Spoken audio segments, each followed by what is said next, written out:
Yo, what's going on, YouTube? Hope you guys are having a beautiful Monday today. Happy Columbus Day to those of you guys in the United States enjoying your day off from work or school.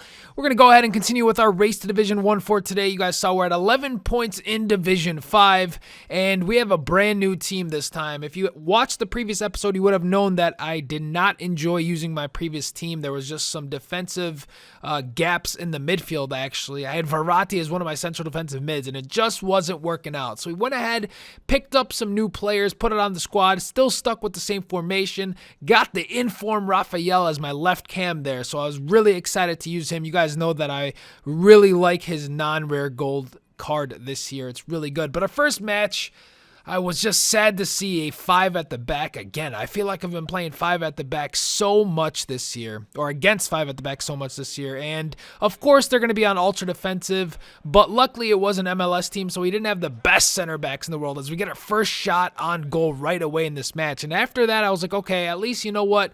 He's not the best defender in the world, so I'll be able to get my chances in this game. And that's all that matters. As long as you get your chances against the 5 at the back playing ultra defensive, you'll be all right. But you can't lose focus, because if you lose focus, that's when they get you on the counterattack. Right here, a great little pass to Rafinha, and he's going to put it past Tim Howard right away early on.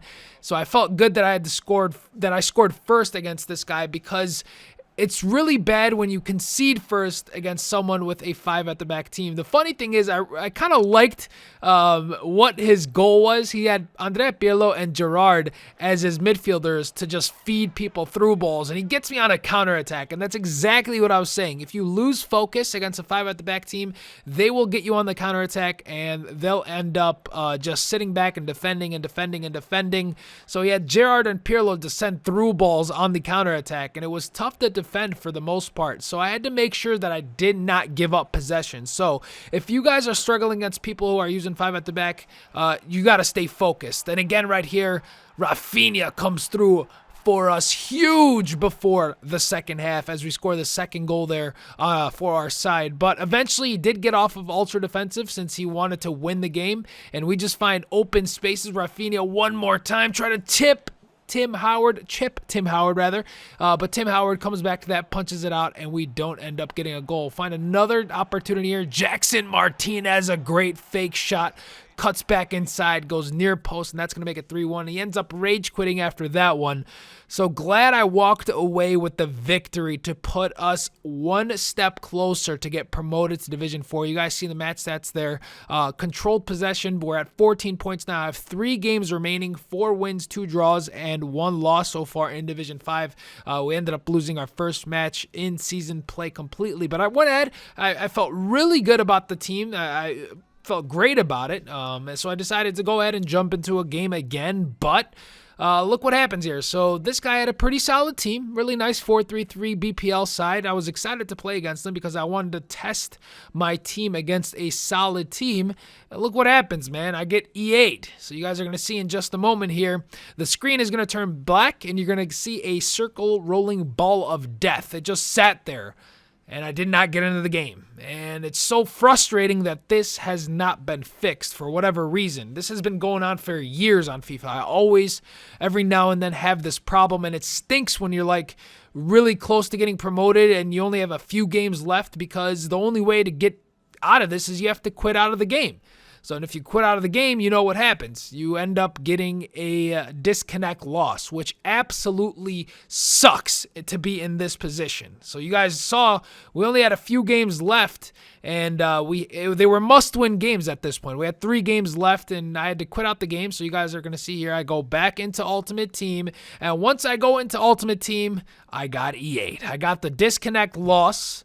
Not only did we get the disconnect loss, so now we have 2 games remaining in Division 5, so we have to win one of them to get promoted.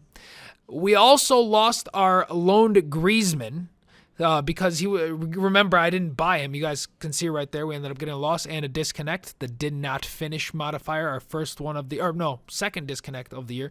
But you guys can see I had to replace Griezmann with Koke because that disconnect counted as a game. So I lost my loaned Griezmann. But this game, man, this is one of those games where you just played a 5 at the back on ultra defensive, and then you come up against this guy Now, here's the thing. How in the world are you supposed to score against a Serie A team with, I won't even say 5 defenders. I would say 8 defenders. I would even consider Guarin a defender when you're parking the bus because he's sitting back. So when I saw that, I kind of put in my head that I was going to lose, but I defended really poorly to start off the game. Look what I do. So I'm controlling Rafinha, which is so stupid of me. I don't know why I did this. I tried to muscle off Baca, and he walks in right past my defenders and rockets that past my keeper 3 minutes into the game. As soon as I conceded, I told myself, that's it. It's game over. There's no way in hell I'm going to score against this guy playing ultra defensive or even park the bus. There's no way I'm going to score. It's going to be really difficult. I had my opportunities, though. I had my opportunities, and I can only blame myself for losing this game. Despite him using a 5 at the back formation, despite him using an ultra defensive mentality, or park the bus for that matter, and a counter attack mentality, I did have my chances, but I did not finish any chances. You guys can see I had a few opportunities to equalize before things got out of hand, but he ends up getting me on the counter. I lost my focus because I put my team on ultra attacking, and he ends up getting the second goal of the match. So this is what I was saying before in the first game I had in this episode when I came up against that guy with the 5 at the back. You cannot lose focus. It's the worst thing. You have to stay focused from start to finish against players like this, because you can maintain possession against them in their final third, but they will sit back. They will sit back and defend and defend and defend. And the second you make one mistake, you make one error, that's it. They will counter hit you. Just like right here. I made one error. I did a dumb skill move in the box, and he got me on a counter right here. Just passes right through my center back. And I end up taking him out in the box. Did not press the B button, or the tackle button rather, just was holding my strafe button, and I end up taking him out. But we end up saving the penalty. It just doesn't matter at this point. It does not matter. You guys can see right here in this clip, his whole team is sitting back. He did not do anything the whole game, and he's going to just walk away with the victory against us. So unfortunate. All he was doing is clearing it out every single time.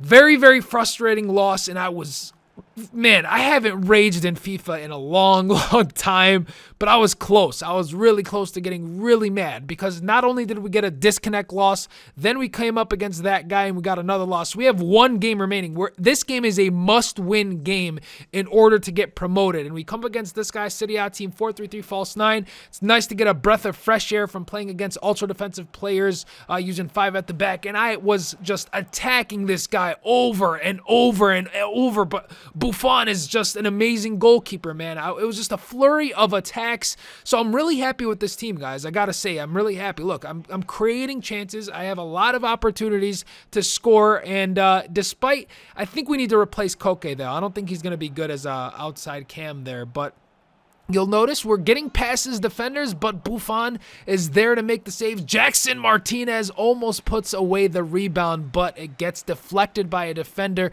Go ahead and cross this one in. Buffon comes out, punches it out. Danilo does a great job to track down that ball, takes a shot. Buffon saves it one more time. Danilo goes ahead and intercepts that pass, and then he makes the run and finishes for us near post. Woo! Thank goodness Danilo ends up scoring that one. But look at here, 45th minute approaches. He gets the slide tackle of dreams, ends up getting the ball back, goes right to Dybala, and then all of a sudden Cuadrado turns into Superman and ends up falling right to Dybala again, and we concede in the 45th minute. So that's just a frustrating way to concede, but we're still on the attack. We're still creating chances. Rafael here, great move, but Rafinha ends up taking the ball away, and another save by Buffon. So things were not looking too tidy for us, man. I was gonna... this was really, really frustrating. I'm just looking back at the clips and just looking at the amount of chances we had and looking at the amount of saves and deflections off of his players, but we had to make sure we didn't give up possession, because he would have been able to counter me. Another chance, beautiful chance here. Rafael doesn't put it away. So unfortunate. 90th minute is approaching now, so I had to make sure, this was it. I had to go all out attack. I have to win this game. If I don't get a goal, I'm in huge trouble. Right there, I have no clue what kind of pass that was, but we end up giving up possession. Luckily, Luis Gustavo tracks it down, and we look up right there. I look up on my screen. I see Lamela making a run. I had subbed him on. We give him the ball. We go ahead and take a shot. Don't get it, and we end up scoring the second goal of the match in the 90th minute. Lamela with no regard for human life as we end up scoring in the 90th minute. You guys see the match stats, complete domination. We end up scoring. We get promoted, thank goodness, after all that AIDS that I had to deal with, man. Oh, Division 5 was just a headache. The amount of ultra defensive teams, the amount of 5 at the back teams, the amount of stuff I had to do, the disconnect. Oh, that was just... If I had not scored that 90th minute goal, I think I would have RIP controller. That's all I gotta say. That the controller would have been gone. I would have had to go spend money on the lunar white controller, man. Smarbs would have had to gone out and bought a new controller. That was a bad session of FIFA. But we'll walk away, man. We'll walk away with the victory. Get promoted in Division 4. Things were still looking solid for us. Despite having 2 legit losses, we now have 2 disconnect losses. So our overall record should be 31 wins, 6 draws, and 2 losses. But unfortunately, it's 31 wins, 6 draws, and 4 losses. So anyways, guys, in the next episode, we'll be going ahead and try to run through Division 4 and see how that goes. And I hope you enjoyed this episode. Hopefully it wasn't too dull with all that 5 at the back business. But make sure you hit that like button if you enjoyed. And if you aren't subbed to the channel, make sure you hit that sub button. I mean, what else are you gonna do? Catch you guys tomorrow.